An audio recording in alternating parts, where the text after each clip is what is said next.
Okay, so last time we got to see a pretty cool magic show that was interrupted by this. Pretty much a murder. And now we are going to solve a case for this murder, kidnapping. I don't even know what to call it. It's both a murder because that guy died, and it's a kidnapping because some girl from the audience that was like right over there got kidnapped. So, yeah. And right off the bat, I'm just gonna say it, ain't no way that this guy and this girl are the murderers, or kidnappers, or both. So, we gotta prove their innocence, because we are now their attorneys.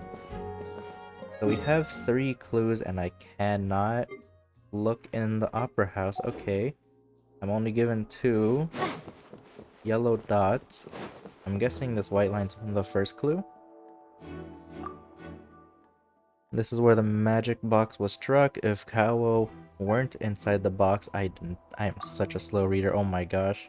Weren't inside the box at that moment, he might have dodged the falling water tank. And we can investigate this. Oh. Oh. Interesting. Examine damaged magic box. The broken magic box on the left. Let's take out auto for a little bit. The broken magic box was left on the scene after the guards completed their investigation. Looking at it now, the water tank must have struck it really hard. Okay. Oh wow, we have check marks. Okay. Yeah, I told you this was gonna be a pretty long case. Especially since we have to investigate still. Hello there! What are you investigating? Oh, this location has also been cordoned off because the magic troupe members are currently considered prime suspects. The investigation team is still collecting evidence. The seats were all booked in advance, so we were able to deduce the missing woman's identity by checking the guest list. Sure, it's not like this is confidential information. We will publish it later anyway when we petition the public to help us find the missing person. Her name is Halsey. She's a painter from Fontaine who's made a bit of a name for herself. Apparently, she wasn't a regular at the Opera House, but she'd been feeling some pressure with her work lately, which made her decide to come see the magic show. The magic troupe members all claim not to know her. We have looked into her social connections. It seems that she has no personal grievances or conflicts of interest with the suspects. Simply put, she wasn't related to the magic troupe at all, which matches the features of the previous serial disappearances. Were the victims of previous cases also chosen at random? That's how it seems to us, in any case. Apart from the fact that they were all young women of around the same age range, there really weren't any other connections between them. Okay then. No need to be so formal. If you do happen to see the missing girl, please be sure to contact us. It is of utmost importance that we get to the bottom of these disappearances. Okay, missing information about the missing lady's identity. There's a painter. That's something. Alright, I feel like... Okay, usually our decisions here don't really matter because they'll end up in the same outcome anyway. But I feel like these decisions will actually matter just because it's trial. Probably not, but it's whatever. So this is the rope that broke and caused the water tank to fall. The rope looks pretty durable. How can it be burned through so quickly by fireworks? Why are you suddenly so serious, Traveler?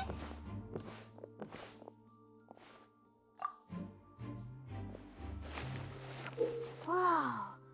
Look! This bit is made from different material! Most of it was burned away, but there's still a little bit of it left. Huh. So if a rope meant to hold something was made with that kind of material in it, then that means... Wait! Paimon should write all this down! Let's take notes! Special rope, which is because it was made by a flammable material. This is why we use chains. Ain't no way fireworks are gonna burn that off easily. It seems this is our last spot.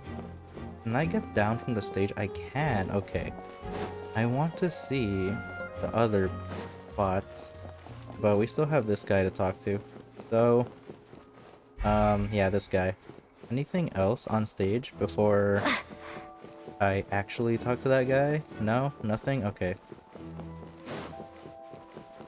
Alright. Let's see what this guy has to say. The investigation team has some new findings. Turns out there's an issue with the random number selector after all. See, I told you. What if the machine picked some big guy's seat? You think the murderer would have still made his move then? Sorry to interrupt, but we're helping Lyney and Lynette with their side of the investigation. What were you saying about the number selector? There's something wrong with it? You're trying to help them? That'll be a tall order. Lyney used the machine to pick a random member of the audience during his performance, right? The lucky girl that later disappeared. Well, we thought there might be a serious problem with the machine, so we had it taken away for further inspection. It turns out that the seat number it picked wasn't random at all. The machine picks that same number every time. I'm sure you already know that you have to make a reservation in advance to get a seat, regardless of whether it's a trial or some performance.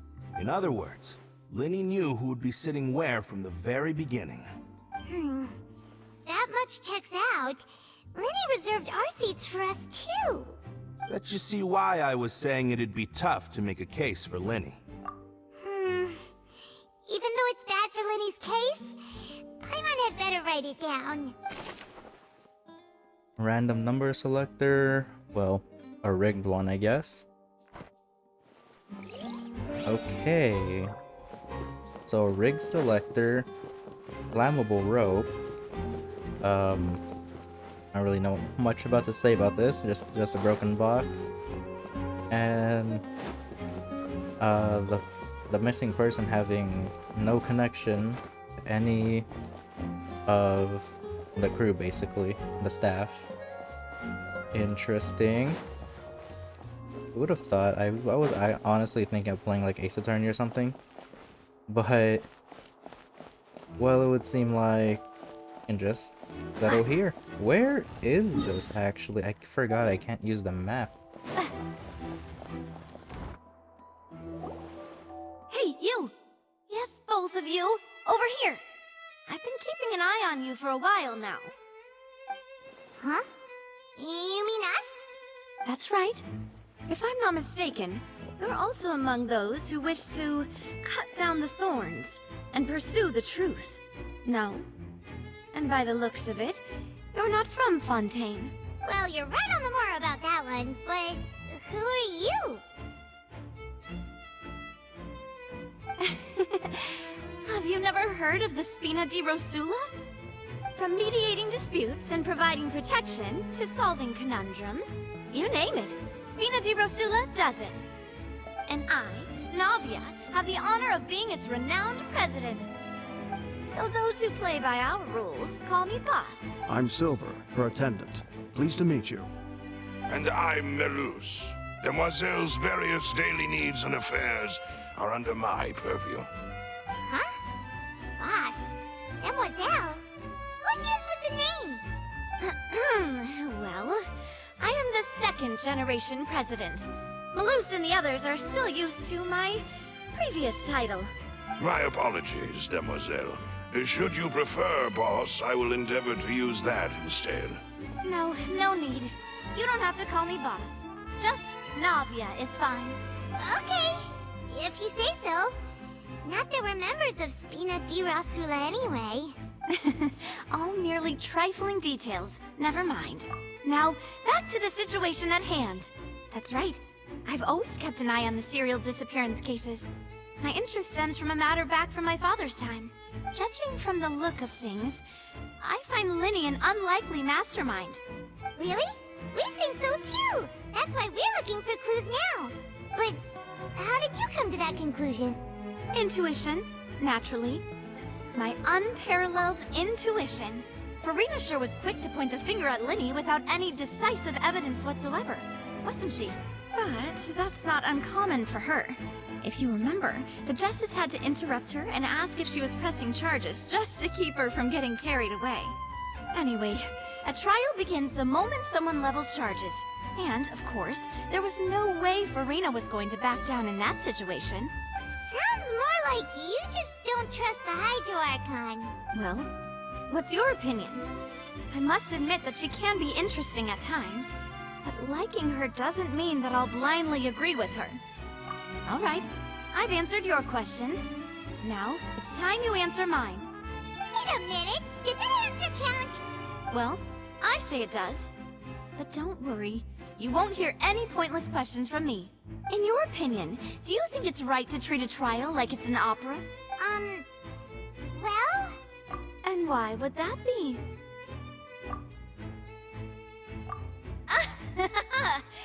See, Silver and Melus? I told you they'd be different. Most astute of you, demoiselle. I too think that the Traveler's response was most excellent. No matter how wonderful the script or how fervent the audience's expectations may be, the trials that go on stage here must be based in fact. And if that can be done, boss, then... All right, that's quite enough, Melus. Anyway, I like your answer. You pass with flying colors. Now, I need to make some preparations, following which our joint investigation shall commence. You two shall be my assistants. Wait! Since when did we become assistants? Oh, well, I can be the assistant, sure. Or your companion, if you like. I'm really not that fussy. That's more like it. Far be it from me to brag, but I believe that Demoiselle's intuition will be instrumental in uncovering the truth. You wish to save a friend from false accusations, and we wish to unravel the disappearances. In this sense, our goals are aligned. You have a point. You're quite the talker, aren't you, mister? And what about you over there? What do you think? You seem like you've got something on your mind. I have nothing to add. Oh, alrighty then. We'll be making some preparations first. Just be sure to let us know if they start revealing Lyney's tricks. Thanks! Whenever her banner comes out, I am pulling for her. And the main reason, she is a Geo character. And I kind of want to see if she can bring back Geo. Because Zhongli is pretty much carrying the whole element. And where did that... Wait a minute. Huh? Okay, wait, it's right there. Am I... Oh, this guy. Oh, we have more stuff. Okay, okay. Let's go to this box first.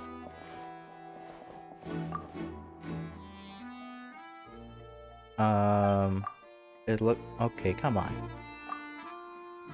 It looks like an ordinary box, but Lyney somehow moved instantly from the stage to being inside it. How did he do it?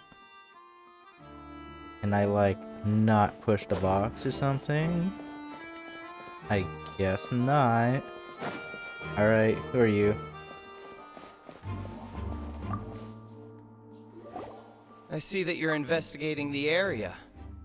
Well, it just so happens that I'm interested too. If you find any new and interesting leads, be sure to share them with me, alright? We don't have too many thoughts yet. Then why don't I tell you my hypothesis first? The way I see it. And I'll start it with that loud thud. The thud? Oh, you mean the sound that happened during the countdown? Yes, exactly. It wasn't terribly loud, but I suspect that most people heard it. It's just that everyone was awaiting the results of Lyney's trick with bated breath, so no one paid it much mind. But now that the incident has happened, the thud has become an important clue. That makes sense. So, what do you make of it? I'm of the opinion that it may have been the sound of Lyney's accomplice. Lynette, perhaps. Jumping atop the water tank, or something like that. And when the pyrotechnics went off, she cut the rope, sending the water tank crashing down. But wasn't the noise we heard too loud for that? Perhaps the balance wasn't right, leading to a particularly rough landing. Oh, that's true. I suppose I must reconsider. That does remind Paimon, though. What was with that sound? Strange sound during the magic show. I did hear that because they kind of made it obvious in the cutscene. But yeah, there was that sound. Okay, that's something. Now, how do we get to that last area? Is it just over here? I think it's upstairs. Yeah, I think it's upstairs. Okay. Well, in this case, it is pretty interesting. Alright, last spot is upstairs. I hope. I'm getting farther away from it. Oh my gosh, it's totally not upstairs, is it? It's behind me. But it says look for clues inside the opera. Am I dumb? Oh my gosh. It's right there. Alright. Let's go here? It was them. Oh my gosh, it was them the whole time. Wait. What? It's not even on the thing. Okay, let's just talk to them. If they'll let me, please. Lenny's still talking to the guards. It seems he'll have a lot of explaining to do. I think someone will be assigned to monitor us later, but that's alright. Totally the wrong person to talk to. Lenny's still talking to the guards. I think someone will be... Never mind. It doesn't matter. Okay, but like, where is this last investigation place? I'm getting closer. Oh my gosh. It was just the front.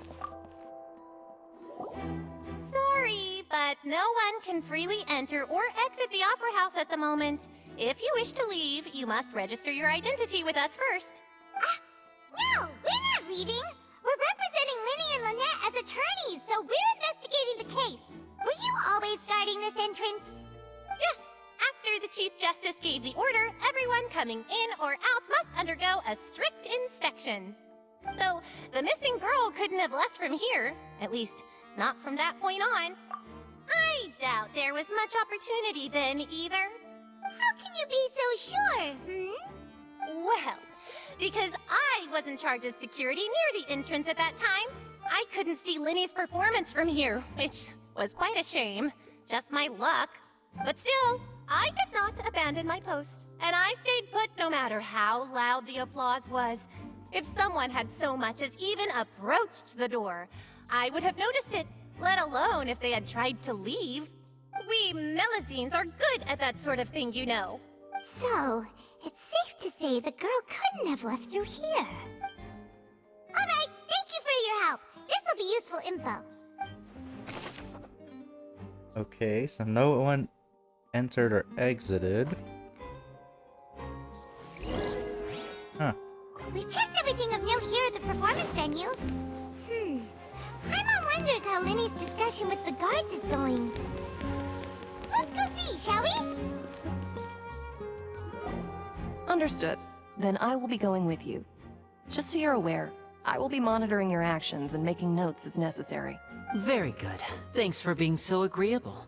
I'd pull a rose out of my hat as a gift for you if I could. You may spare the pleasantries. I'm just doing my job. You've arrived. Who's this? Me? I'm Spina di Rosula's guardian angel. If you've got a problem, I've got the firepower. Sorry, I got a little carried away there. Call me Navia. I'm a partner of theirs, and will be helping investigate this whole situation. And these are my companions. Would you mind if they join as well? Fine by me. Oh, new helpers? I would be most grateful. Well, Let's just say we're tagging along. It's not every day you get to see the secrets behind magic performed on such a large scale. I appreciate your kind interest. Come with me. We'll be heading below stage. Huh? Below stage? Yes, a world of secrets is hidden beneath this magic box, prepared specifically for this switcheroo trick. But before I reveal everything, you should have a look first. Notice anything strange here?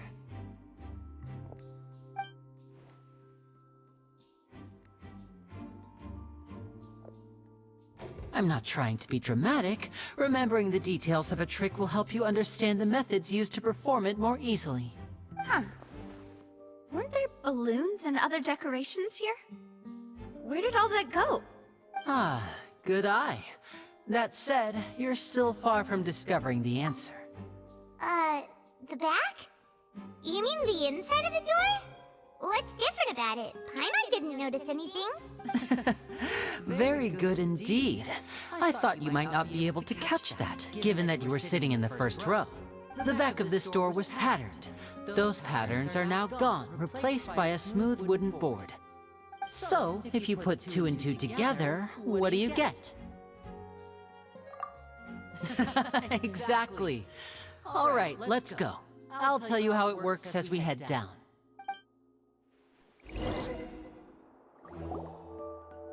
Oh, so there was a passageway under the magic box! I knew you'd figure out most of it as soon as you saw this place. The 2 magic boxes are positioned right above the 2 entrances of the tunnel. See this flatbed trolley?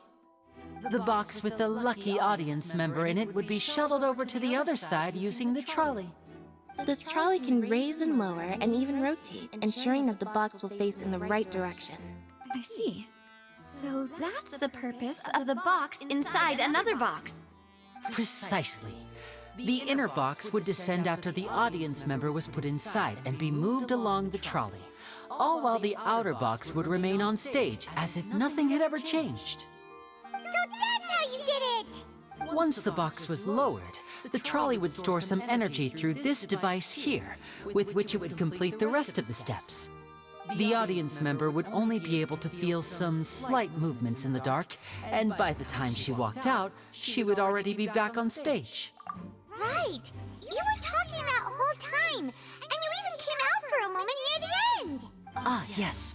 A phonograph operated by Lynette was used to achieve that effect. My assistant and I had already scripted our conversation beforehand. When the countdown began, I had already gone to the opposite box via a tunnel using that ladder. And what about Lynette? Where was she? I was in the mezzanine space in the back of the box. Oh, interesting! That's how we were able to coordinate Lyney's lines with the assistant. And, by the way, I was the one who walked out of the box at the end. I mean, we are twins. All it takes is a change of clothes and no one can tell who's who. And that's my favorite part of this trick. Only Lynette and I can perform it. So that's how it all worked! Wow! Every detail you revealed was more amazing than the last! Lynette would briefly walk out of the box and then go back in, jumping into the tunnel and escaping before the box on the trolley could finish ascending. And then I walk out of the other box in the audience area, and the trick would be complete. The operative word here being would. But as you saw, Cal was in the box, not our audience member. She, on the other hand, mysteriously vanished. We really don't know how that happened. If not for that interlude, this would have been an astonishing trick. I probably never would have figured out how you pulled it off. And yet, to think that someone was able to use this magic trick to commit a crime. Could we have a look around? I think we can come up with some more leads. This is the scene of the crime, so Lyney and Lynette are not permitted to stay here. I'll escort them back up. Yes, of course. No need to be so strict now. I won't disappear into thin air, you know. Thanks, everyone. We're counting on you. And now we have the details to Lyney's trick. On-stage magic box structure. Audience side magic box structure. You know, the whole trick thing, the whole process, pretty cool. This whole thing is honestly pretty cool. Let me actually look at this thing. How? Yeah, wait, how? Actually. But did they mention that? Am I just bad? The thing is up there, right? How did it get up there? I'm guessing it's like energy and stuff, but yeah, let me actually examine this thing. The trolley is crucial for transporting the magic box to the other side. The culprit must have used this to execute their plan. Okay. Wait, how did they get the box down here actually? Does it just plop on here? This vent, not gonna lie, sus. That'll be the last thing we investigate. What's this? All kinds of props and costumes. Okay. Examine the tracks. High precision is required to complete this magic show, and tracks are perfect for making the trolley stay on its designated course. Okay. Oh my gosh. Broken stuff. More broken stuff. Huh. What's this? Looks like a hook tied to the end of a rope. Huh? There's all kinds of odds and ends here. Perhaps it was a prop for a different trick. But why would it have been left here? Whatever it is, let's make a note of it first. Dropped hook rope. A rope that's been fallen to the ground. A metal hook has been tied on one end of this rope. Its use is unclear. I actually don't know what this thing would be used for.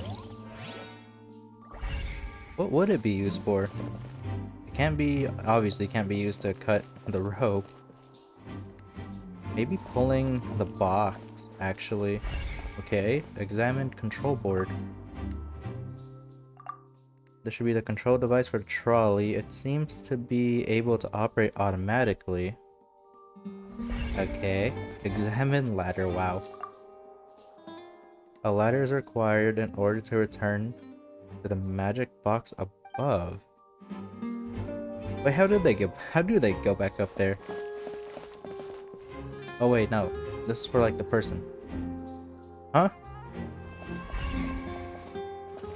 I think I'm just being dumb. I'm overthinking this too much. Investigate vase. The floor is wet. Please be careful not to slip. Speaking of which, why would there be water here? Oh, hi, my nose! It's one of those tricks where you pour water into a jug and then flip the jug over only for the water to disappear. And here's a broken vase. Huh. Did the trolley knock it down while moving? That can't be. The trolley moves along tracks from start to finish. It couldn't have hit the vase at this distance. Let's note this down too and think about it later. Broken flower vase. This really is an odd place for there to be a flower vase with water. So, yeah. Oh, these are the clothes that the lady chosen from the audience was wearing, right? Her clothes are here, but she's nowhere to be found. Right. And do you really need to do that if you're kidnapping them? Ugh, this is so confusing. Paimon doesn't want to be a detective anymore. The young lady's clothes. Wait, the kidnapper stripped her? Before actually taking? Why? And left the clothes?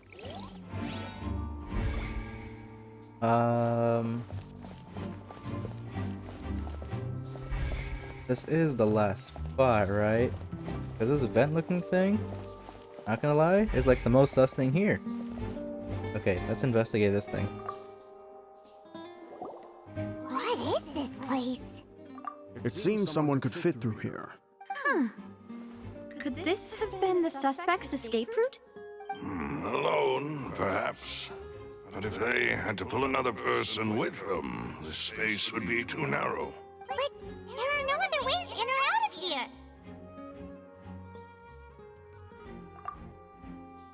Oh, you're right! Let Paimon write that down. Tunnel vent. The tunnel vent looks like it could allow one person passage. Barely believing along with the missing lady seems an unrealistic prospect. Return to the Seems surface. we're just about done investigating down here. Yes, let's head back up. I like how I can't go through the other ladder. I have to go through this ladder. Alright. Return to surface.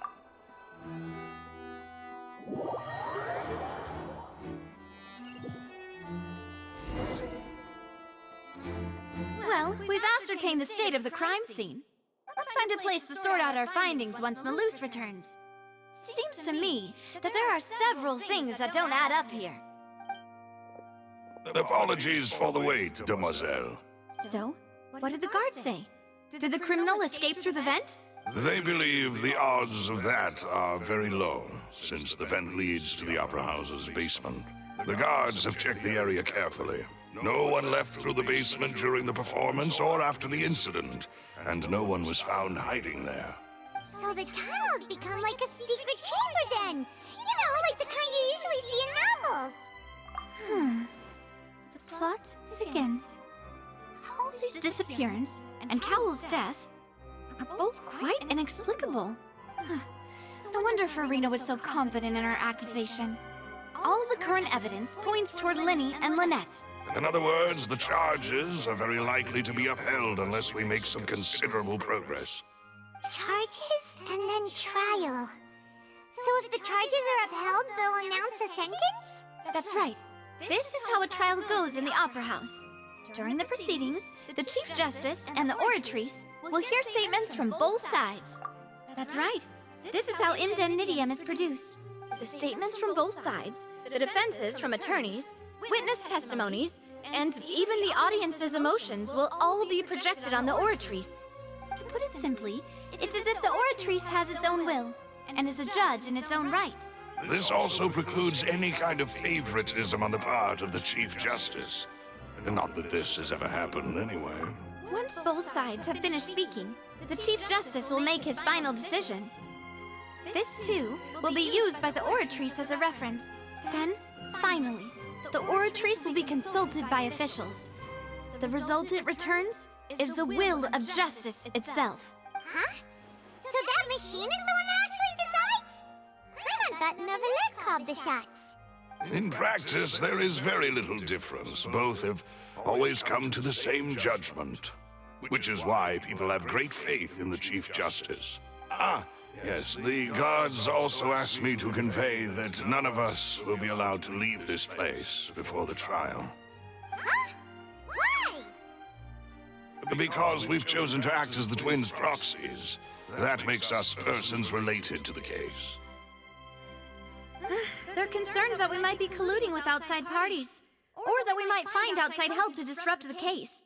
And even if that were not so, it could prove problematic if we happen to spread key information about the case ahead of time. I'm ready to break out at any time. Whoa! There's no need for that! Paimon thinks they have a point. That said, are they providing food? Of course. I just hope you don't mind the lack of options. I'm afraid that catering to all tastes is not in the cards, nor is any guarantee of balanced nutrition. In that case, let's just sort out our findings together here. Pity. I was hoping to take you to try some of Fontaine's famous desserts, too. I mean, what better way to properly think through our findings than over some tea and sweets? Huh. Breaking out suddenly doesn't seem like such a bad idea after all. Just kidding! Paimon will still do her best, even if there are no snacks. What do you mean, no snacks? Of course we'll have snacks. If we cannot buy some, then we'll simply make some. Huh? Here? But how? Understood, demoiselle. Everyone, please come with me.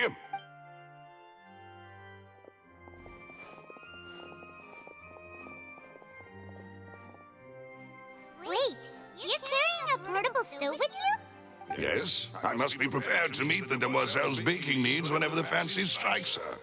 I have eggs, sugar, and almonds at the ready. Good work, you two. Then I'll get to it.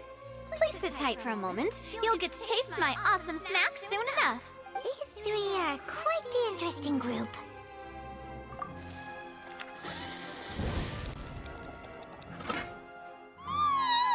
And Paimon thought it smelled good while it was still in the oven!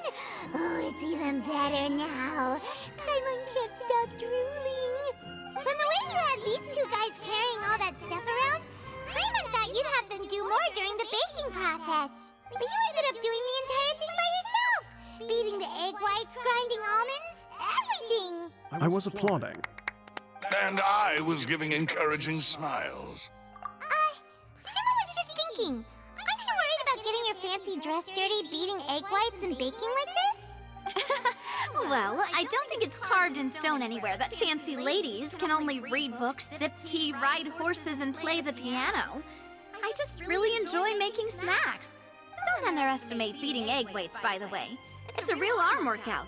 You also need to beat them to just the right consistency, or your macarons will crack. Anyway, give these a try, fresh out of the oven. There's 3 for each of us. Only 3? Well, eating too many sweet treats might send all that sugar to your head. You wouldn't be able to think clearly about the case on a sugar rush, would you? Tea is ready to be served as well.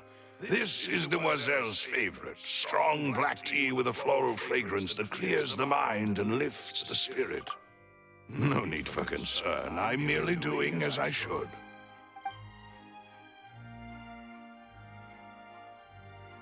All right then. Down to business.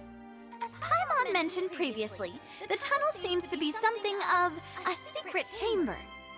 However, we can assume that Lyney and Lynette were not alone within it. Some criminal also occupied its sealed confines.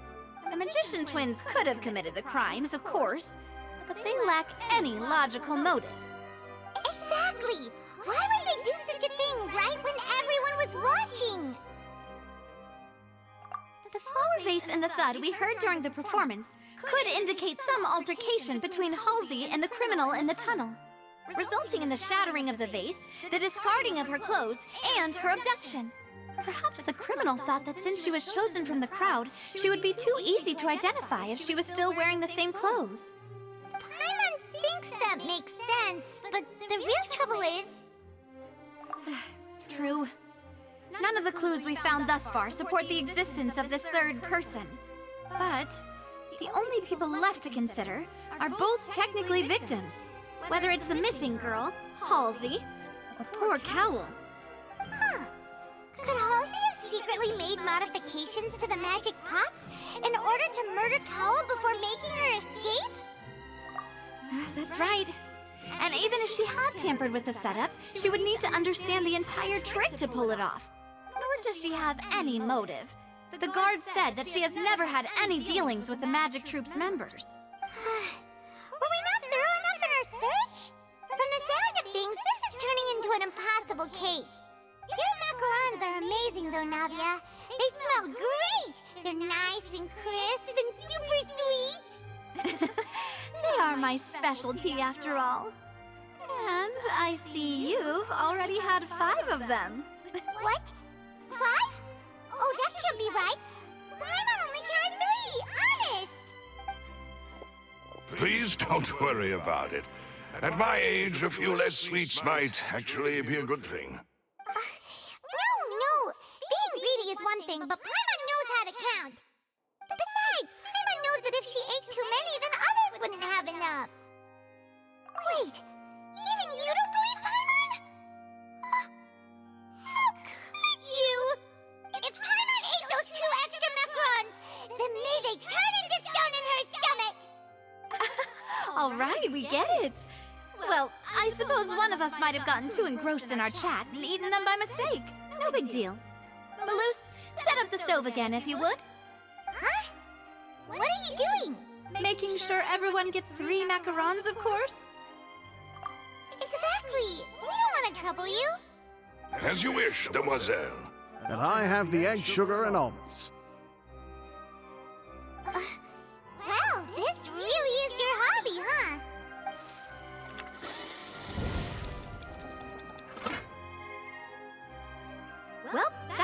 snack time.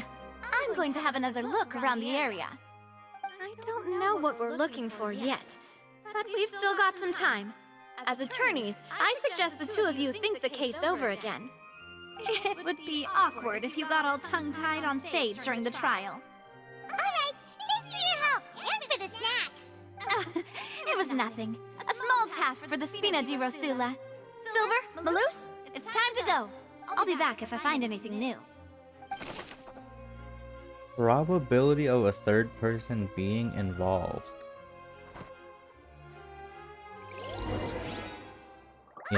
You know, I kinda find it pretty impressive that he made those macarons with only eggs, sugar, and almonds. So they said next day at 8 o'clock, right? So there we go. But yeah, 3 ingredients. That's impressive. And in a portable stove too? That's even more impressive. Alright. Time for the try. I told you this was gonna take a while. This was just the investigation. Alright. Now time for the actual trial.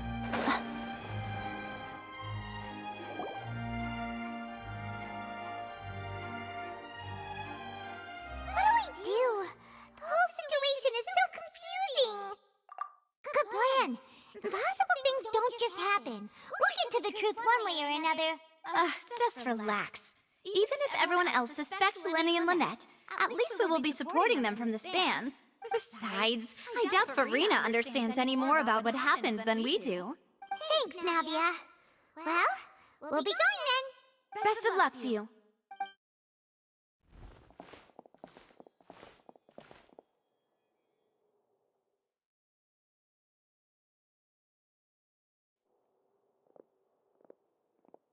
Ah, finally, you're back. Well, how did your investigation go? To be honest, you might be disappointed. No. We're already very grateful that you were willing to help. Well now, don't you all look disappointed? Don't tell me that your investigation came up empty-handed. That was to be expected, of course. The guilty can never produce proof of their innocence. But don't let that stop you. I shall be terribly disappointed should you, my most anticipated foe, concede so easily. Since both parties are present, I declare that the trial regarding the magic show incident is now in session. Firstly, in order for the audience to understand the causes and results of the incident, could we please have Mr. Lyney explain the trick? Yes, of course. I will explain while Lynette demonstrates on stage. All the necessary items have been prepared.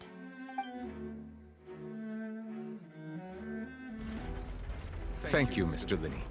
In that case, I take your statement to be that you ran to and remained hidden within the magic box in the audience stands once the trick began, and thus could not have committed the crime. Is this correct? Yes, that's correct, Your Honor. In that case, I call upon the prosecution. Lady Farina, do you wish to refute his statement in any way? Why, of course I do. Allow me to take the first shot and break this case wide open. Mr. Lyney is clearly lying. There is no way you could have been in the box the whole time if you were to abduct Halsey and murder Cowell. In fact, I'd say you were hardly in that tunnel at all. That is simply your hypothesis based on the presumption that I'm guilty. Oh, is that so?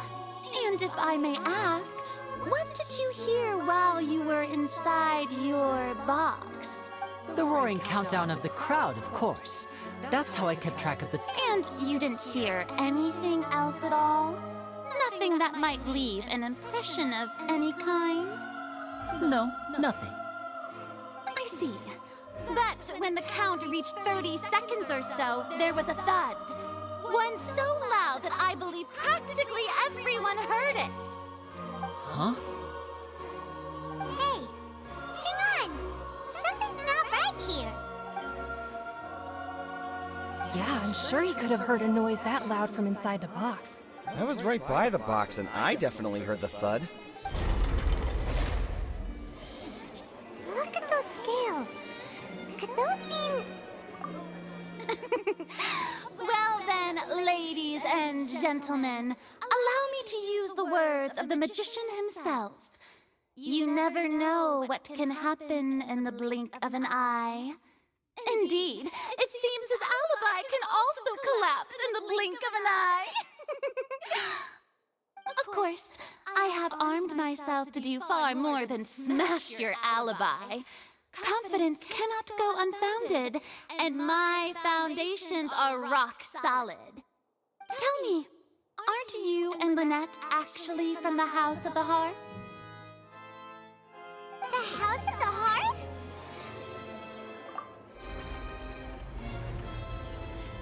No wonder they did something like this.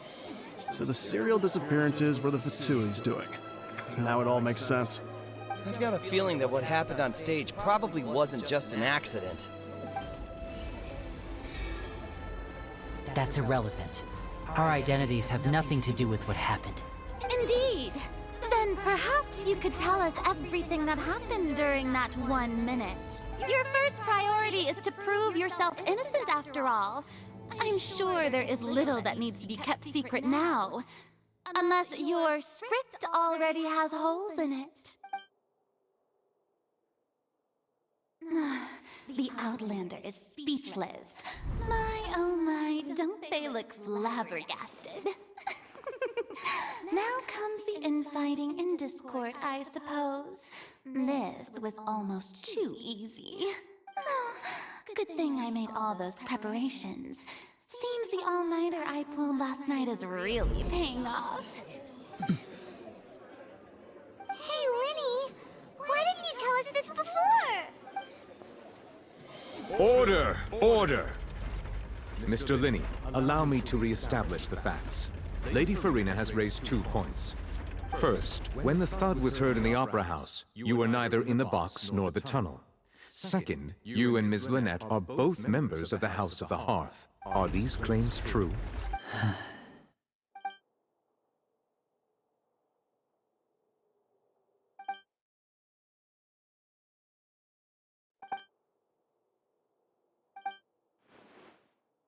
Please answer my question, Mr. Lyney. I'm sorry. Yes, they're true, Your Honor. I knew it! Well, that's it. We might as well move on to the sentencing already.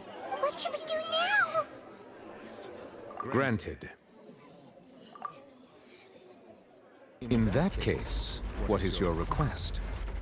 Is that really necessary? They're already as good as guilty. The defendant deceived their own attorneys. What is there left to discuss? Order! Order, I say! Your request is reasonable, and we shall adjourn. This trial will reconvene in 1 hour. So you would stick to Mr. Lyney's defense even after knowing what you do now? You certainly have more professionalism than I thought. In that case, my dear audience, let's allow the joy of victory to steep for a little while longer.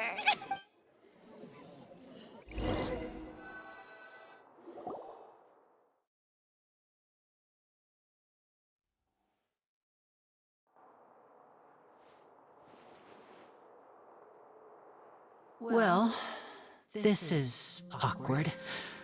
I didn't think the Hydro Archon would dig all that up. I'm sorry, Traveler and Paimon. Yeah, sorry. Paimon doesn't know where to start. We trusted you two. We based our entire reasoning on the assumption that you weren't bad guys. Not to set the wrong tone or anything, but Paimon's really mad! I'm very sorry. I know you're angry, and reasonably so, but please, let me explain. I know you've clashed with the Fatui several times before. I wouldn't be surprised if just hearing the word is enough to make you upset. But our organization is very, very large, and the Harbingers have very different personalities and goals. Right now, we want to save people. As many as we can. That's right. I'm sure we're on the same page when it comes to this nation and the disaster that its people might face. I knew if it weren't for our respective identities, we could become good friends. That's why I didn't wish to flat out lie to you, but chose to hide some details instead. The truth is very important, but being completely transparent about everything would see us spending more effort than we need to. Right. So, you be the judge. Heck, if I were you, I fear that I'd even struggle to trust me at this point. You met a Fatuz who works as a magician, a trickster by trade. All by coincidence, too. But still, I'm asking you to trust me. I am no criminal. At least, not in this case. Sorry. Please forgive us. Well, you both say that, but... Right. Let's hear your answer first, and no lies now! Of course. I'll answer any question you ask. We've been trying to find out how the Oratrice operates. We want to know why it has consciousness. Why can it deliver sentences accurately? During our investigations, we learned that the machine's core is beneath it. From that moment on, Lynette and I have been designing this box swap trick, with the objective of getting close to the core. Is that why you needed a whole minute? That's right. In truth, the audience would take about 75 seconds to count down from 60, while I would only need 15 to get to the opposite box. So, after jumping into the tunnel, I accessed the Opera House basement via the vent, and went to investigate the room in which the core is stored. That air vent was created during the construction of the tunnel specifically to execute this step. Well, nothing. As soon as I reached that room and was about to investigate, I heard someone's voice. Which should have been impossible, of course. I was quite certain that I was the only one in the room. That voice seemed to recognize me and tried to speak to me. I chose to err on the side of caution and retreated the way I came. On the way back, I saw the broken vase and the clothes on the ground, but the countdown was almost finished, so there wasn't time to give it any thought. After that, the homicide occurred just as you saw. Well, that explains why you didn't hear the thud. Because of that prophecy I told you about, of course. We must know all we can about this nation's secrets in order to deal with that prophesized crisis. That's the only way we can save everyone. So, there you have it. The whole truth. I swear, I didn't hide anything from you this time. It was never my wish to proceed under this cloud of mistrust either. But like I said earlier, you can be the judge. If you want to leave because you don't trust the Fatui, there's nothing I can do to stop you. Well, Traveler, you decide. Paimon will follow your lead however you choose. Okay, thank you. Thanks for giving us a chance. The current problem is that the scales are tipped pretty badly against you two. If we want to refute the Hydro Archon's accusations, we're gonna need a seriously watertight defense. Huh? Oh, Paimon thinks she gets what you mean.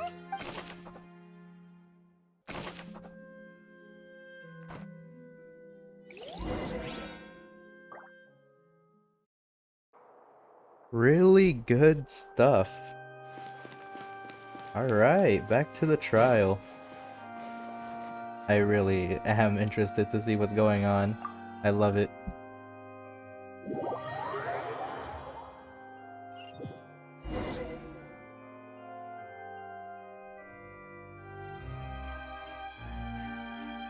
Both parties have returned to their positions.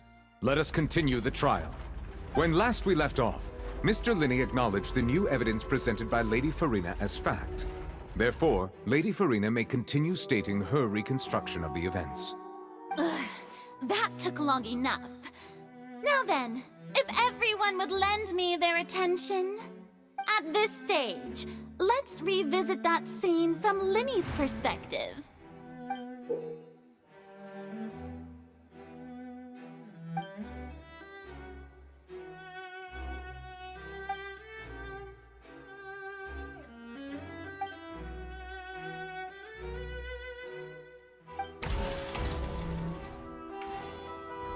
As the countdown began, he entered the tunnel. When the flatbed trolley passed, he opened the box and got into an altercation with Halsey, which caused the loud thud. He did not realize that this sound could be heard by everyone in the Opera House, which is why he claimed earlier that he could not hear the sound. Finally, he used the vase to knock her out, before making her change clothes to prevent others from recognizing her. At this time, Cowell arrived in the tunnel, having heard that strange noise, and caught Lyney red-handed. So Lyney proceeded to knock him out too before stuffing him into that box. Afterward, Lyney passed the unconscious Halsey to his accomplice through the magic box in the audience stands, before operating the devices such that Cowell's death would be ruled an accident. And there you have it. That's the truth behind what happened. Does the defendant's side have any objections to Lady Farina's description of the events? The key to refuting Lady Farina is the order of events. What Lyney experienced and what he saw.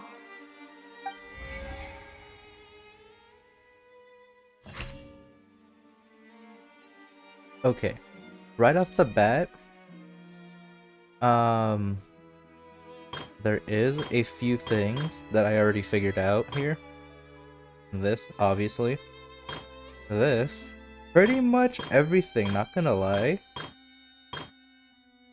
She did not point out the rope, and obviously she would not know what happened with Lyney when he went down to the vent. This is pretty much the only thing. So let's just go in order here. Lyney's evidence to refute. Lyney entered the okay, hold on. This is actually gonna be kind of hard. He headed to the chamber. He did not witness the crime. That should be here, no? Yeah, that should honestly be here. Okay, According to Lyney, he left via the vent after entering the tunnel. He couldn't have had that altercation with Halsey. Lyney entered the tunnel.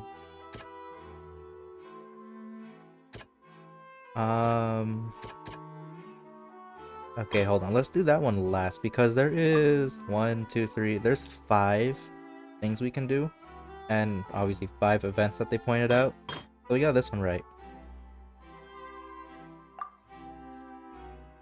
Okay. The question here is, was Lyney really in the tunnel at the time?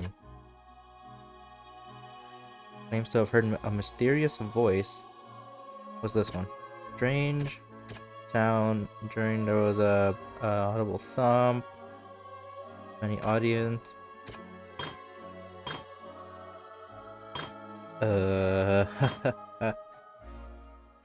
He left via the vent.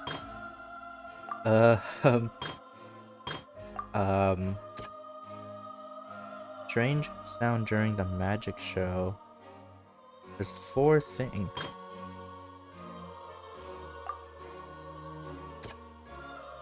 Huh. Interesting. I think this one actually... Yeah, this one would actually be here because even if she wasn't like identified because of the clothes switching, they couldn't leave. Seems this won't produce a particularly effective rebuttal. What are you talking about? That totally makes sense though, come on.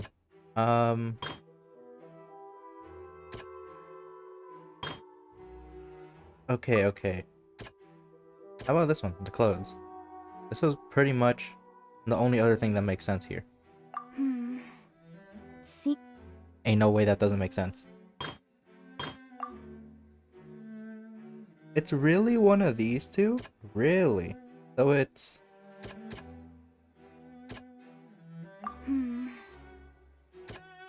Never hire me as an attorney, please. Lyney went to the room that contains the Oratrice's core. This is the actual truth. I will be a terrible, attorney detective, both. Oh my gosh, but I still love doing this. It's pretty cool. What's this one? Knocked out. The existing evidence indicates that when Lyney returned to the tunnel, the crime had already taken place, and all Lyney saw was this. Lyney did not take part in the underground altercation. He only witnessed traces of the aftermath. Attention! Ace Detective Paimon has something to say! When the countdown started, Lyney did indeed go into the tunnel. But he immediately used a vent to access the Opera House basement, which is where the underground core of the Oratrice is stored. Once he reached that area, he heard a voice in what should have been an empty room. Since he felt something was amiss, he returned immediately. The crime scene had already developed by the time he reached the tunnel again, and in order to complete the magic trick, he did not remain there for any length of time. Finally, he reached the surface, and that was when the accident happened from his point of view. Therefore, he's innocent!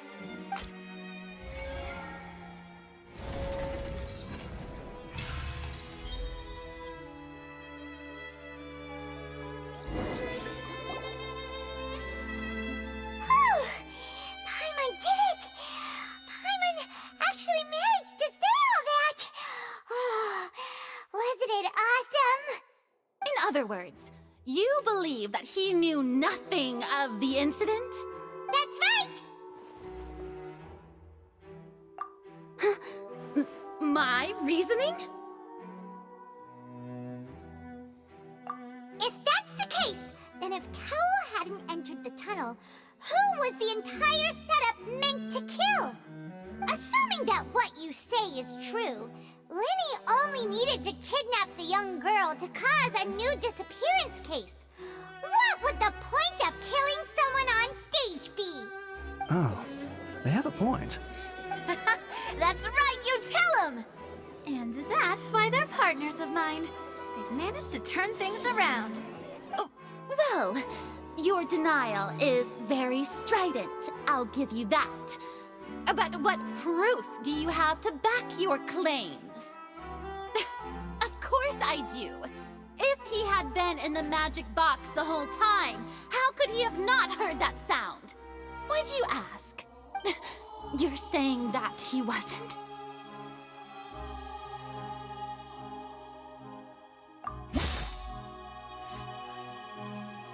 Oh my gosh, there's a lot of things here.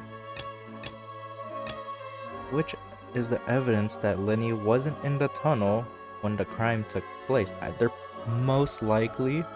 No, they are for sure not gonna let me choose... Oh my gosh, there's so much. How long is this trial gonna be?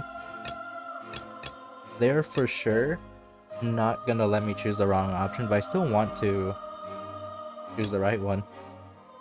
So, evidence that he was not in the tunnel.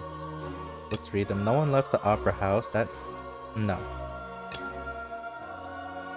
During the switching performance, there was an audible thump, and she's a famous painter. This one. Are you sure we don't need to give this more thought? Paimon... Seriously? Oh. Let's just do this one. Are you sure we don't need to give this more... You are lying to me. That's right! Lyney wasn't in the box or in the tunnel. That's why he didn't hear anything strange during the performance. This means that when the crime happened, Lyney had already entered the basement via the vent. The same clue you used to disprove his alibi has now become the best proof! How do you like that? Well played. To think you'd use such logic. Well then, if it wasn't Lyney who committed the crimes, then who was it?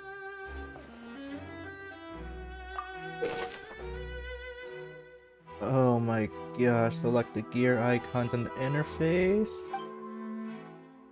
Select answers and fill. Hold the empty gears to verify the correctness of your deduction. If you have made mistakes, you must make another selection from the remaining options. Once you have answered all the questions correctly, you can complete the logic chain. The guard's investigation reports indicates that the fireworks released near the end of the show ignited and burned through the rope. Suspending the water tank above the stage just caused the water tank to fall. Okay. Lyney is no longer under suspicion. Only the members of the troupe would have been able to tamper with the props. Gave a detailed account of how the trick was supposed to work by using a box in a box. The idea was for the box containing the audience member to be transported across via a tunnel underneath, and Lyney himself would also use this tunnel to get to the other side. Having changed her outfit, Lynette and her assistant would take charge of on-stage interactions. The clothes belonging to Halsey, the lady who went missing, were found in the tunnel. The reason for this remains unknown. Who was the only person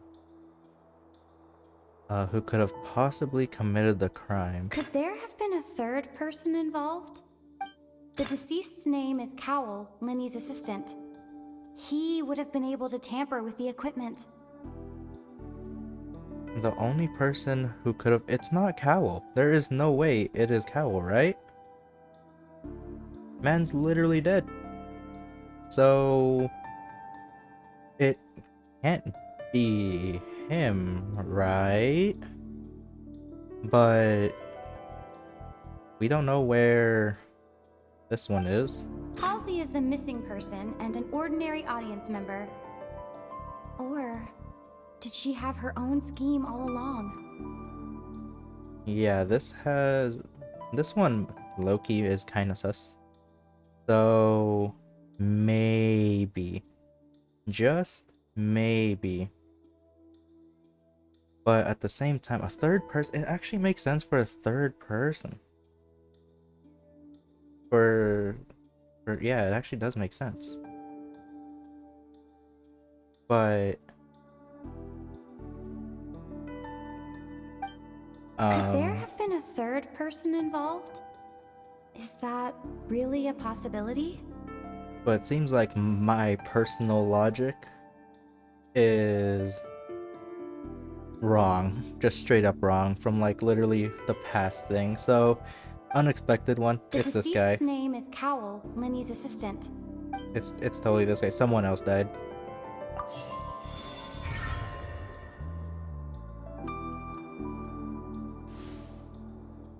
Huh? That can't be right. Are you serious? The killer was, in fact, Cowell, the deceased! Oh, is that so? How interesting! Let's hear your reasoning then. What I must do next is recreate the truth. What Cowell did, and how he went from would-be perpetrator to victim. I cannot believe that was right. Okay, so throw away whatever I think is right and actually just think about what happened in Genshin's perspective. Okay, how can we okay, Lyney as having been unable to interfere with the crime. Oh well, he has a statement right now. Lyney was not in the tunnel at that moment, which gave our criminal ample time. Yeah, this. Okay. What's this? How can I prove that there was an altercation in the tunnel? The sound, no one entered or left the It would have been tough for both people to...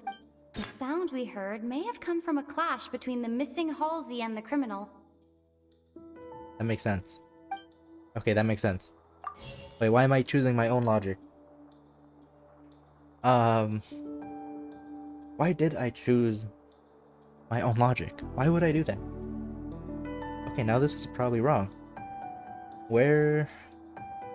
who is the prime suspect currently? I mean, didn't we just accuse this guy? The deceased's name is Cowell, Lyney's assistant. He would have been able to tamper with the equipment. Yeah, this is who we literally accused. So, him. Where did the missing Halsey go? The only legit option here is the flower vase, because her clothes was there and it's broken. Halsey's clothing was in the tunnel. So, there must have been some fear that she would attract attention. Okay, that makes no sense. It would have been tough for both people to fit into that vent. They would likely have bumped into Lyney as well. No one entered or left the opera house through its entrances. So, where would the criminal have wanted to take Halsey? Wait a minute, which one? It would have been tough for both. It has to be this one. Halsey's clothing was in the tunnel. This is like the only one related to her, I guess.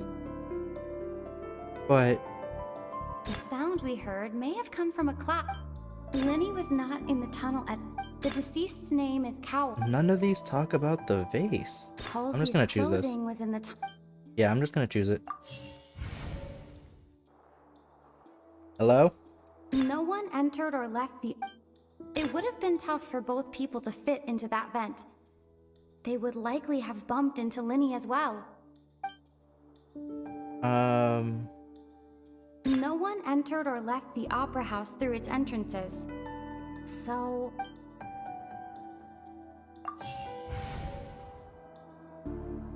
Okay, not gonna lie, I was guessing.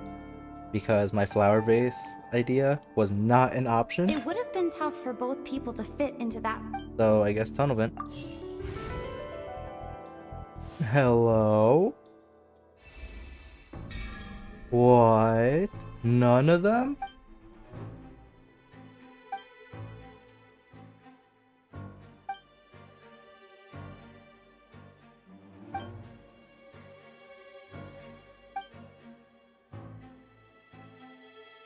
What's wrong, Traveler? Are you still having trouble figuring things out? I see how it is. So this was all just a bluff. And here I thought you had something to show for it. But it seems you're still far from the truth. Look, since we're at a dead end, why not consider a different track? Just like the trick as it transpired, the end result must have been utterly different from the magician's initial design. If only we knew how Halsey disappeared. Well, that would be nice, but the tunnel only has 3 exits, and none of them seem very likely. And it's not like this is a magic trick where you can just make a real live person disappear. You know, like you did from that water tank, Lynette. Excuse my interruption, dear opponents, but do you not see that the crowd is growing impatient? There is no greater sin in this opera house than an awkward delay in the performance.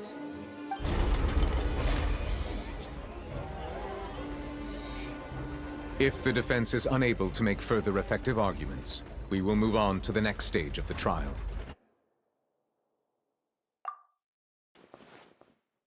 Lyney was not in the tunnel at that moment, which gave our criminal ample time.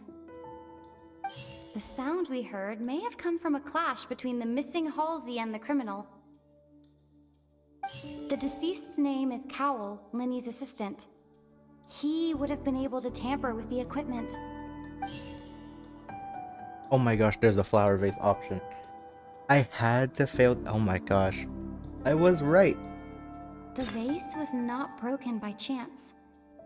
It was used to cover important evidence. The water. I was right. These 3 are the same, right? No one entered or left the It would have been tough for both people to. They are the same. I had to fail it. Oh my gosh. The vase I thought I was going not crazy. Broken by chance.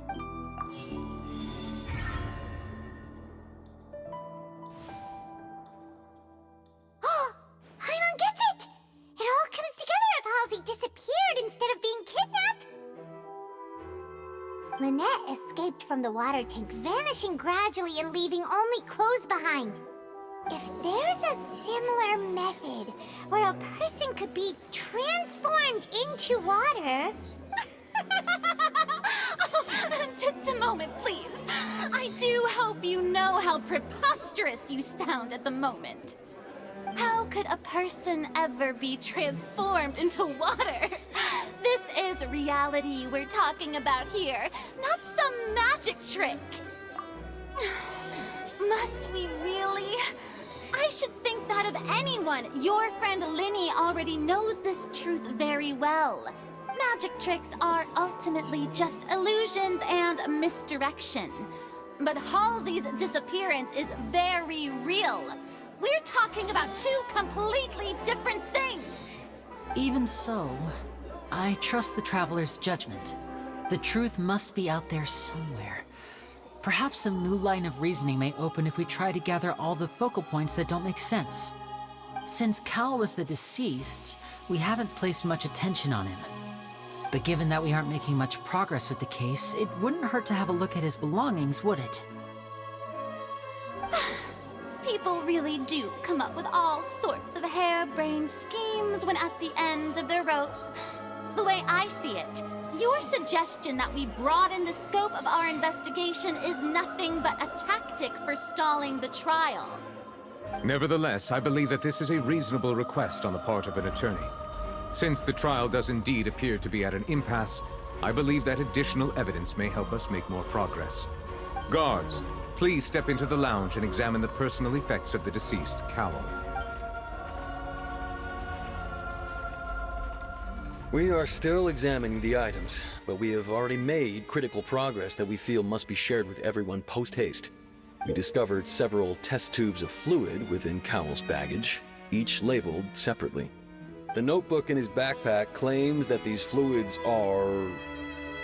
water from the primordial sea. The primordial sea? The note's contents also indicate that Cowell belonged to an organization that sells illegal drugs and that he had an accomplice. The notebook has many entries concerning safe usage of these fluids, in which the keyword dissolve appears many times. One of these tubes was labeled Opera Epiclese, along with yesterday's date. It is empty. The notes also state that these dissolution properties work exclusively on people from Fontaine. It's likely that Halsey was chosen as some sort of test subject. As such, we believe that the defense's hypothesis is, in fact, supported by sufficient evidence. You've got to be kidding! People dissolving into water? Could something so ridiculous actually be true? Wait a moment. This reminds me of a certain prophecy, but it's just a coincidence, isn't it? Huh. If people can become water, does that mean that the water tank's real use was as a means to hide water stains?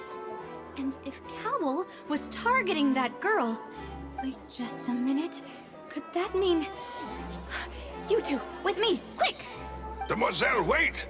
What about your partners? Let's go. Just trust me. Order! Order! It is undeniable that further examination of the deceased's personal effects has yielded some surprising results, but we cannot yet verify the veracity of these clues. Still, let us assume that these clues are indeed authentic, albeit with the understanding that Ms. Halsey has yet to be found. Guards, please continue examining the items along these lines. Mr. Lyney, it appears your hypothesis is supported by the evidence, so please continue speaking. Of course. Thank you, Your Honor. If we uphold this hypothesis, I believe that many of this case's seemingly unrelated clues can be connected together. Right! Like the metal hook! That one didn't make sense at all. Let's think about this. Cowell's methods must have something to do with that water from the primordial sea. Okay, now we have new evidence. Okay. This one has to be used at some point in our next little... this. Okay. So, who is the prime suspect? This guy? The deceased's name is Cowell. That one's an easy one. What item did the culprit use to control the timing of the dissolution? The rope. Yeah. Now it seems like the hook rope was not meant for another magic trick, but was instead some form of triggering mechanism. Yeah, the rope, because the other rope was burnt. So this makes sense. What item did the culprit use to dissolve Halsey? The water. The water from the primordial sea should already have been prepped before Halsey entered the magic box. Okay. What item did the culprit use to hide behind... Wait, what? What item did the culprit use to hide the mechanism behind the crime? What are these actually? Lynette was in the magic box on stage the entire time. Did she have something to do with this? I remember there was something else within the inner layer of that box. It has to be this one. We haven't... They didn't really let us... Oh wait, the one on stage was broken. It has to be this one, right? Because... What's her name? The girl who got kidnapped or whatever, or dissolved? She was there. So they must have taken her from there. So this makes sense.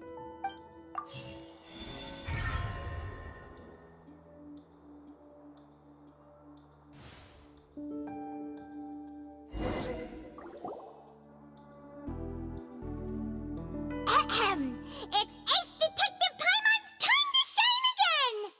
In the original plan, Cowl would tamper with the water tank rope and the number selector securing his target. When the magic box containing Halsey was lowered, the metal hook would retract gradually and pierce the balloon at the top of the box. When the balloon attached to the box popped, the water from the primordial seed inside it would pour down and dissolve Halsey. Afterward, Cowl would enter the tunnel and break the flower vase to conceal the water inside the tunnel, with the remaining evidence being covered up by the water tank on stage.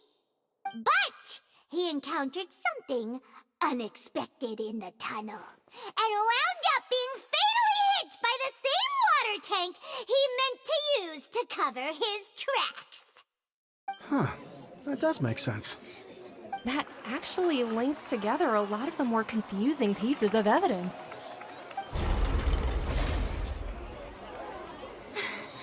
Oh dear, what do I do?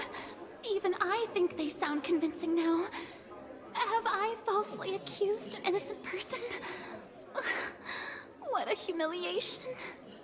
Now, it seems like the only point of contention remaining is the exact circumstances that led to Cowl's death. His notes mentioned he had an accomplice who could be related to the situation. On that note, the guards have just contacted me indicating that they uncovered new evidence. I shall now invite him on stage to share it with us. Thank you, Your Honor. We were just inspecting the luggage of the other people involved in this case.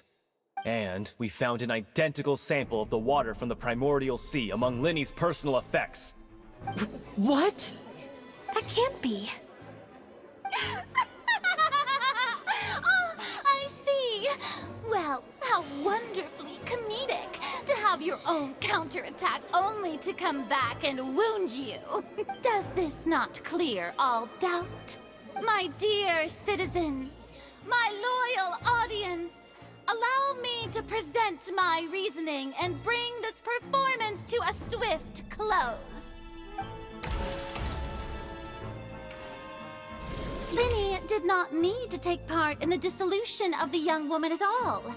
Indeed, he did leave the scene via the vent. Having made modifications to the props beforehand, his accomplice Cowl then caused Halsey to vanish using the water from the primordial sea.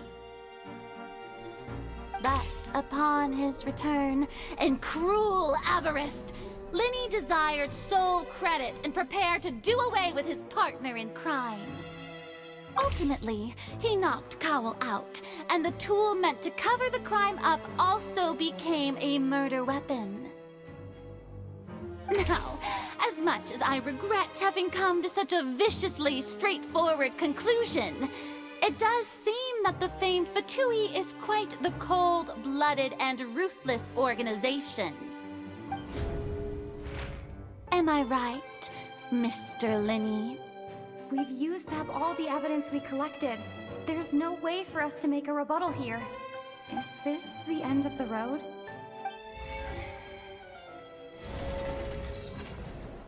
Oh no! Paimon can't think of anything either. It doesn't look like there's any way around this. Seems using the water as new evidence was too good a move.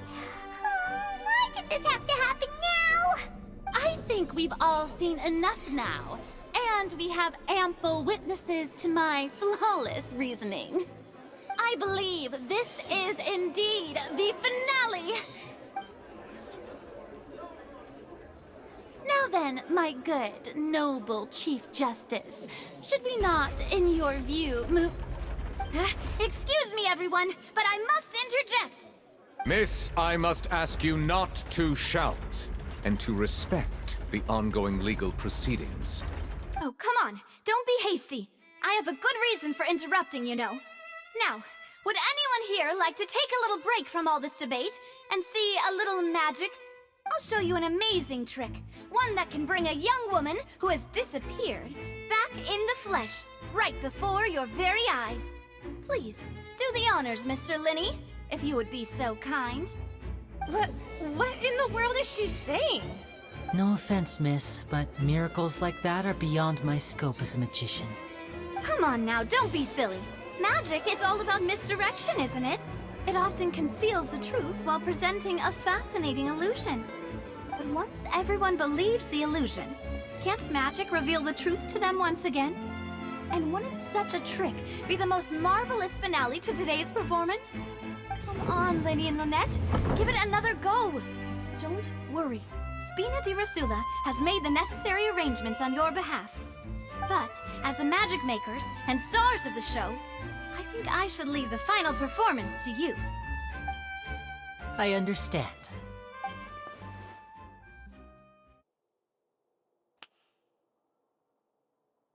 And voila!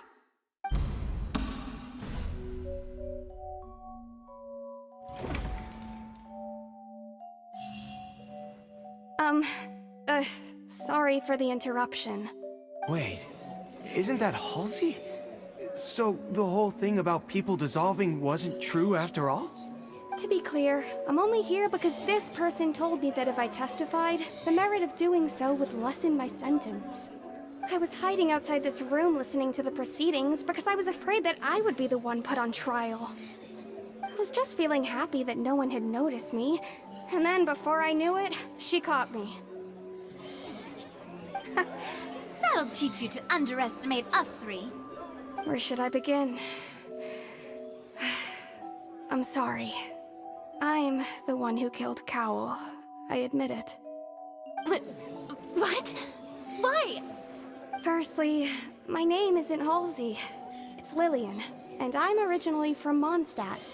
I heard that Lyney's show was gonna be a real thriller, but I missed the chance to buy a ticket, so I stole one. That's how I make a living. I steal stuff here and there. And I'd never been caught before. But I was noticed at the harbor a few days ago, and I barely got away. Lyney was the one who caught me in the act. Hey, no wonder you look familiar. So you were the thief. Lyney even mentioned that you were pretty skilled. Well, and I thought that would have been the end of it, but then the number selector chose me. He even mentioned the Fortress of Meripede. That's a prison, isn't it? So you can imagine how shocked I was. I thought he was onto me for sure. So I played along with the show while looking for an opening to flee, but then I got water poured on me for no reason, and then someone jumped into the tunnel to nab me. I wasn't going to take that lying down, so I knocked him out and stuffed him into the box. There was nowhere to run from there, though, so I had to change my clothes and hide in a box containing performance costumes. I slipped out after the first guard arrived at the scene and continued hiding inside the opera house. Can a person even hide in there? But But I swear I didn't know that the water tank would fall down. Really, I swear it. Had I known that, I wouldn't have put him in the magic box. I may be a thief, but I'm no killer. Well, that makes everything pretty clear now, doesn't it? This time, we need to tell the entire story from Lillian's perspective.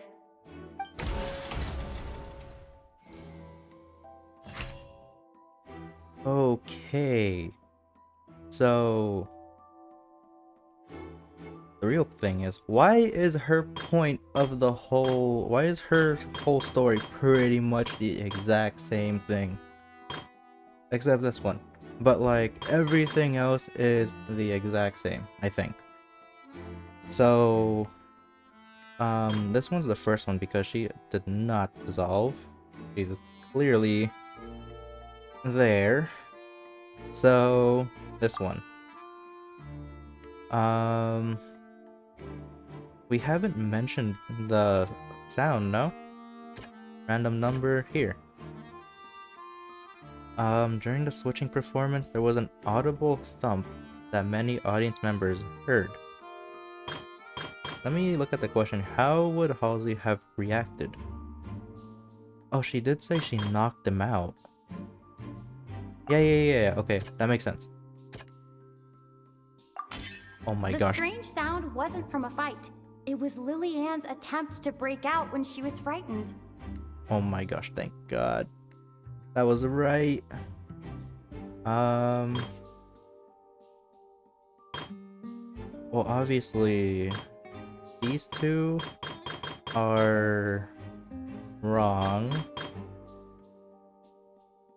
The thing is an accident, and Lyney did enter the tunnel, so it has to be these two. Infighting between Lyney and Cowell, because that did not happen. What's this one?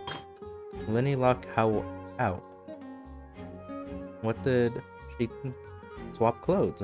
She said she was in the box with like costumes and stuff. So this. Lillian was afraid that she would be recognized if she left, so she changed clothes and hid, biding her time. Just what one might expect of an experienced thief. Okay, this is the last one. Infighting between Lyney and Cowell. There was evidence proving that a fight did indeed break out in the tunnel. And that was the flower vase. Yeah. The flower vase was not broken to cover anything up, but was smashed during the struggle between Lillian and Cowell. And it's Ace Detective Paimon time! Having been selected out of the blue, Lillian panicked. Her panic only intensified after she entered the tunnel and had water poured on her head. So she kicked the door open, producing the thud we all heard. Hearing the commotion, Cowell leapt into the tunnel, only to discover that Lillian had not dissolved. He did not know that Lillian was not from Fontaine, but was a thief who made her way in by stealing a ticket. Mistakenly believing that the water from the primordial sea needed time to take effect, he tried to force Lillian back into the box. The two broke the flower vase during the struggle, but Lillian came out on top, knocking Cowell out and putting him in the box. With no way of escaping, she changed her clothes and hid in the costume trunk until the performance ended.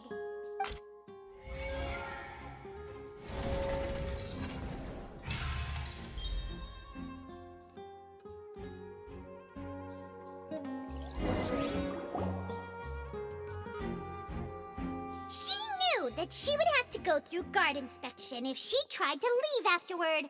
So, she has been trapped in the Opera House these last 2 days. She had already become desperately hungry by the time we were chatting over macarons. So, she swiped 2 of them right under our noses. Talk about a sneaky thief. At this point, all the events that happened in the tunnel have now come to light. Ah, so that's the whole story.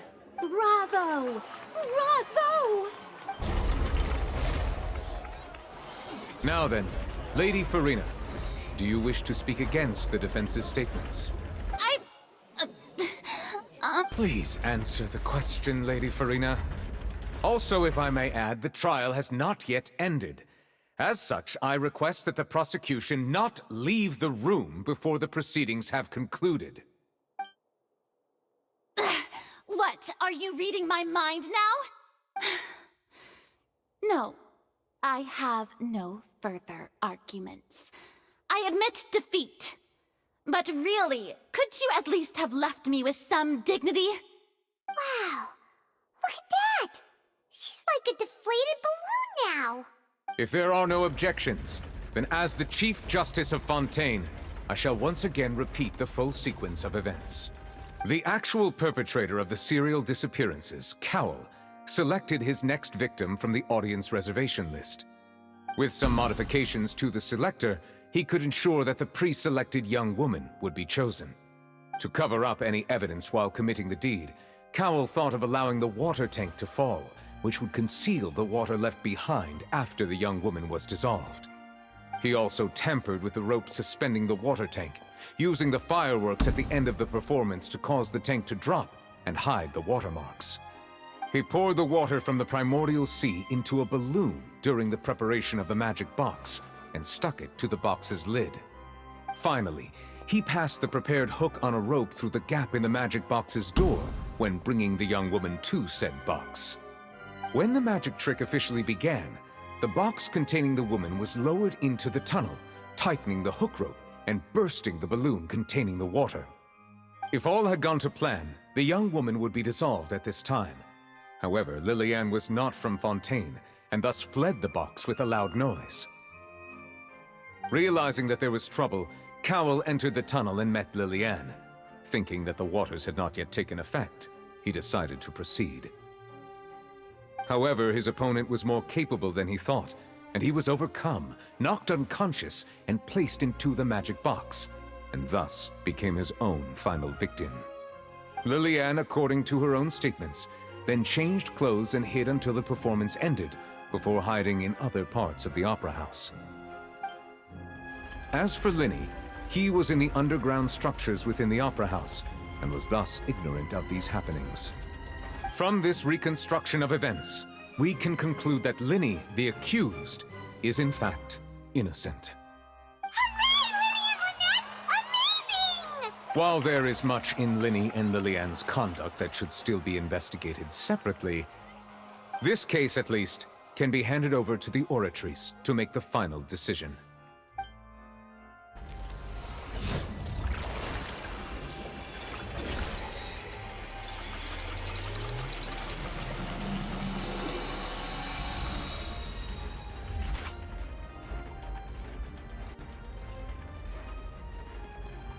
As such, Lyney and Lynette are officially declared not guilty.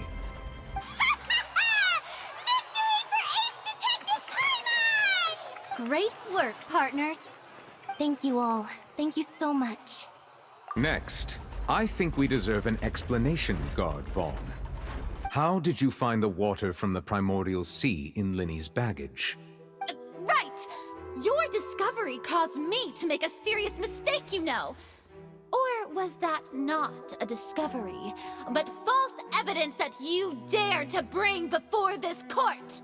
I suspect that the accomplice mentioned in Cowell's notes was not Lyney, but you, yes? I'm sure you know what you must do to lessen your sentence. Speak quickly!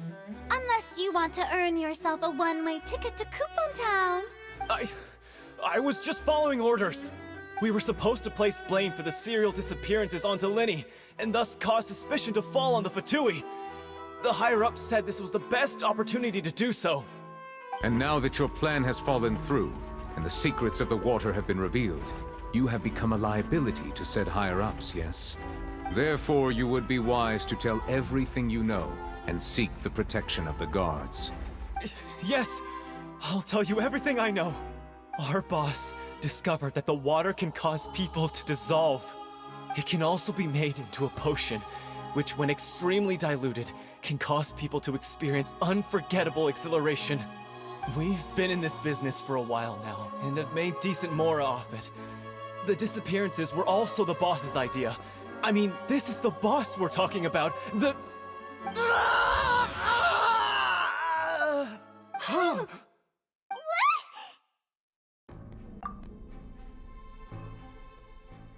And now he can no longer talk. Such ruthlessness. I shouldn't have expected any less of them. An outrageous act. All present, please submit to inspection immediately.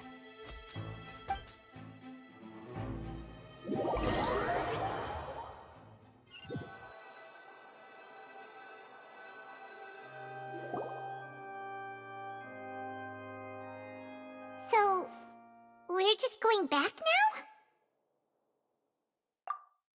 That's true, but... Traveler, Paimon!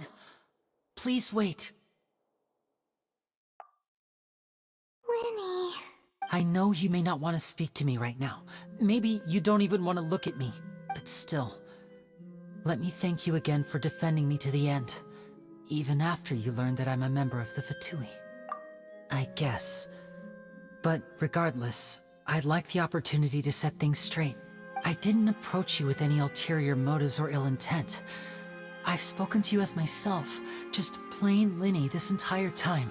As for why I'm a Fatus, it's because the goals of the House of the Hearth align with those of an orphan like me. That's all. That was how Father, who you might know as the Knave, approached recruiting us back then too. The Knave? The one who controls the House of the Hearth? She's your father? That's right.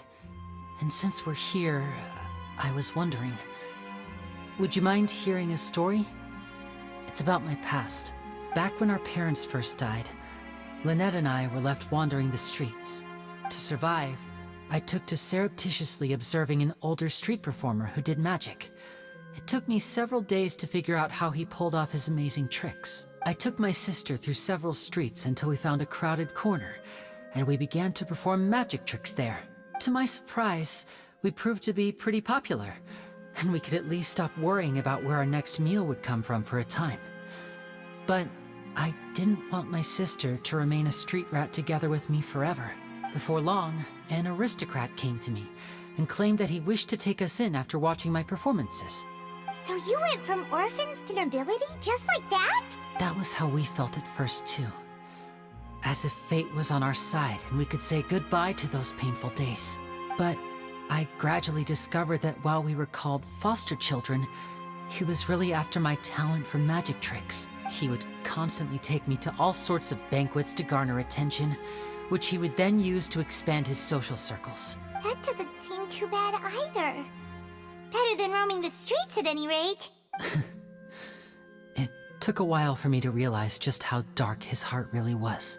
After one particular performance at a banquet, I discovered that Lynette was not on the same return vehicle as me. I waited a long time after we returned home, but she did not come back. I went to that noble's bedroom and asked him about her whereabouts. The answer he gave me was, she caught the eye of the most eminent person at the banquet, so I sent her over as a gift. I mean, you'll be able to perform your magic regardless of who your assistant is, yes?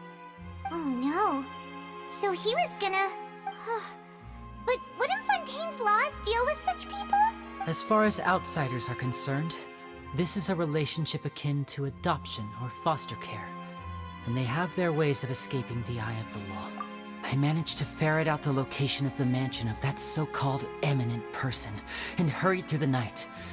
But by the time I leaped over the walls, avoided the guards, and made my way in, all I saw was the moonlit ground covered in blood, and the knave standing there in the darkness. So, she'd already taken care of that guy. That's right. She had rescued my sister before she could come to any harm, and had even discovered several girls hidden in a basement, all of them orphans. Father, the knave, might have seen something in me, and so she made me an offer. The House of the Hearth welcomes you, for your interests align with ours. Here, none will ever betray you. Indeed, Betrayal shall never be permitted here. I was hesitant to trust her. I mean, I had just been betrayed by nobles. But she was also quick to destroy the noble who had taken us in at first, giving us back our freedom. Oh, so that's how the two of you joined the House of the Hearth. She has her own plans. She has gained permission from the Tsaritsa to first use the Gnosis' power when she obtains it. She plans to use it to find a way to break the prophecy and save Fontaine. So, she believes in that prophecy too? That's right.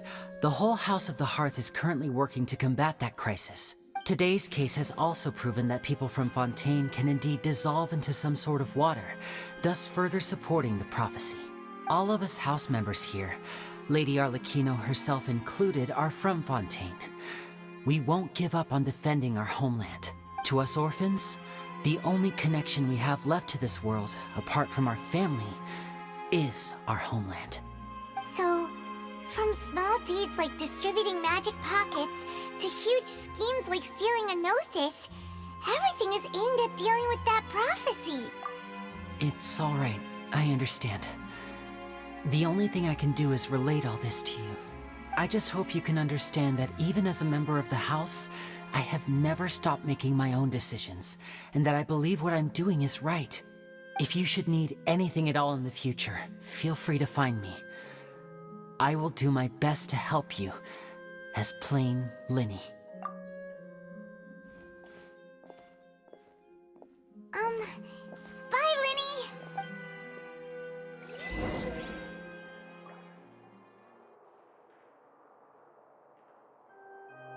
That was insane. Oh my gosh. We got to learn more about Lyney, and honestly, I love those two more. Lyney and Lynette, amazing characters. Everyone else, amazing characters as well. Love them. Loving Fontaine so far. Well, I guess we just leave the Opera House now, right?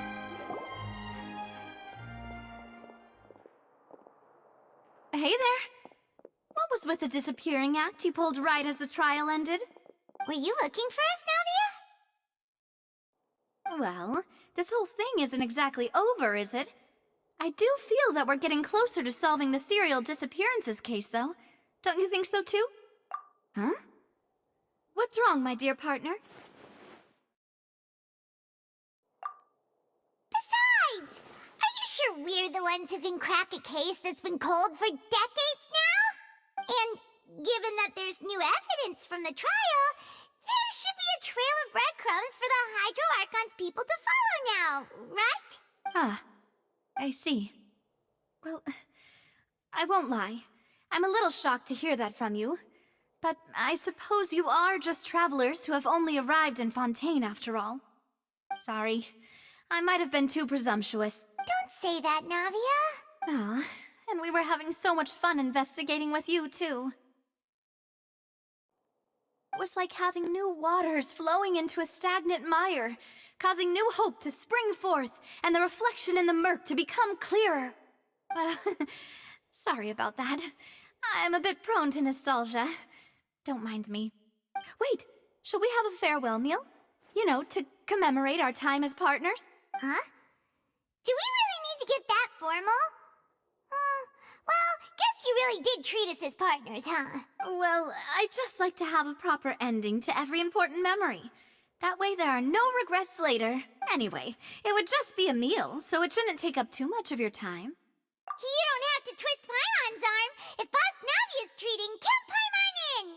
Oh, wonderful! In that case, why don't we return to the court of Fontaine and head to the Hotel de Boer?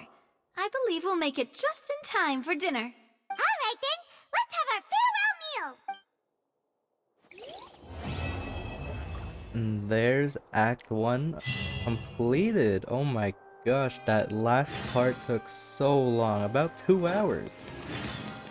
So if you stayed through all this, first off, thank you. But you are insane. But so far, again, if you made it this far, tell me how you are liking Fontaine.